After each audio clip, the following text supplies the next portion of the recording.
Halo Sobat Tani seluruh Indonesia, jumpa lagi di channel Dunia Tani.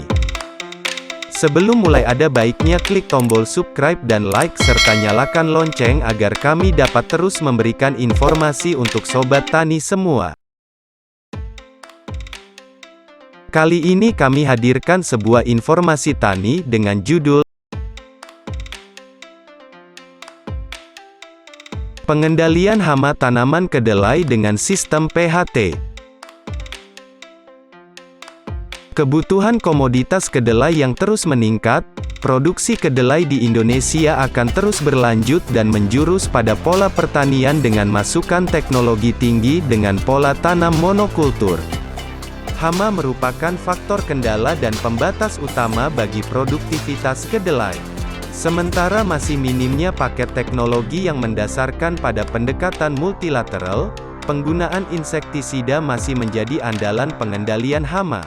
Karena itu ancaman terhadap stabilitas hasil dan kepastian hasil masih menjadi kendala peningkatan produksi. Untuk mensukseskan dan menjamin keberhasilan produksi, sistem produksi perlu didukung dengan strategi pengendalian hama yang handal, layak biaya, mudah diterapkan, memberi keuntungan optimal serta dapat membantu terpeliharanya kualitas lingkungan. Strategi pengendalian yang sesuai adalah PHT.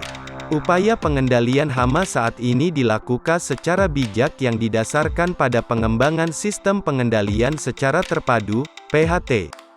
Sistem PHT lebih menonjolkan keterpaduan penggunaan beberapa faktor komponen pengendalian alami, seperti musuh alami, iklim dan kompetitor. Komponen insektisida bisa digunakan bila populasi hama di lapangan sudah tidak dapat ditekan lagi.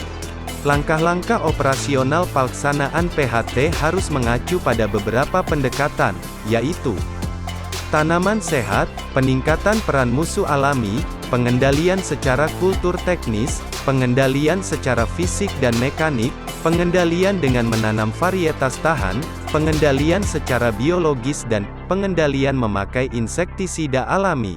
Varietas tahan. Penggunaan varietas tahan dilakukan dengan menanam varietas yang tahan toleran terhadap suatu hama. Saat ini penggunaan varietas tahan untuk pengendalian hama kedelai masih terbatas. Berdasarkan pengamatan di lapang, varietas kerinci mempunyai toleransi yang cukup baik terhadap hama kutu kebul. Tanaman yang menunjukkan kerusakan yang lebih ringan atau mendapat serangan yang lebih kecil dibandingkan dengan yang lainnya dalam keadaan lingkungan yang sama di lapang disebut tahan atau resisten. Ketahanan suatu varietas terdiri atas satu atau beberapa komponen, yaitu tidak disukai, antibiosis, dan toleran. Penggunaan varietas tahan dalam pengendalian hama kedelai merupakan komponen penting, karena pelaksanaannya mudah dan murah serta tidak berbahaya bagi manusia dan lingkungan. Akan tetapi cara ini dapat menimbulkan biotipe atau koloni baru, seperti yang terjadi pada tanaman padi dengan timbulnya biotipe 1, 2, dan biotipe Sumatera Utara dari hama wereng coklat. Ini dapat dihindari dengan pergiliran varietas yang mempunyai gen tahan yang berlainan. Insektisida sintesis dan nabati. Teknologi pengendalian hama kedelai yang efektif adalah insektisida sidametrin untuk lalat kacang, matador untuk hama daun, dan deltametrin untuk hama penghisap polong. Keunggulan dan kelemahan pestisida nabati adalah sebagai berikut. Keunggulan, 1. Penguraian yang cepat oleh sinar matahari. 2. Memiliki pengaruh yang cepat, yaitu menghentikan nafsu makan serangga. 3. Toksisitas rendah terhadap hewan dan relatif lebih aman pada manusia dan lingkungan. 4.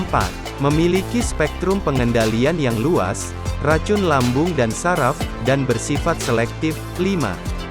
Dapat diandalkan untuk mengatasi OPT yang telah kebal pada pestisida kimia. 6. Fitoksitas rendah, yaitu tidak meracuni dan merusak tanaman. 7. Murah dan mudah dibuat oleh petani. Kekurangan, 1. Cepat terurai dan daya kerjanya relatif lambat sehingga aplikasinya harus lebih sering. 2. Daya racunnya rendah. tidak langsung mematikan bagi serangga. 3. Produksinya belum dapat dilakukan dalam jumlah besar karena keterbatasan bahan baku. 4. Kurang praktis. 5. Tidak tahan disimpan. Fungsi insektisida nabati. 1. Repelen, yaitu menolak kehadiran serangga. Misal, dengan bau yang menyengat. 2. Antividan, mencegah serangga memakan tanaman yang telah disemprot. 3. Merusak perkembangan telur, larva, dan pupa. 4. Menghambat reproduksi serangga betina. 5. Racun saraf. 6. Mengacaukan sistem hormon di dalam tubuh serangga. 7. Atraktan, pemikat kehadiran serangga yang dapat dipakai pada perangkap serangga. 8. Mengendalikan pertumbuhan patogen jamur, bakteri. Cendawan entomopatogen efektif. Cendawan entomopatogen merupakan salah satu jenis bioinsektisida yang dapat digunakan untuk mengendalikan hama tanaman. Beberapa jenis cendawan entomopatogen yang sudah diketahui efektif mengendalikan hama penting tanaman adalah Biuveria bassiana, Metarhizium anisopliae, Nomuraea rilei, Paecilomyces fumosorosus, Aspergillus parasiticus, dan Lecanicillum lechani.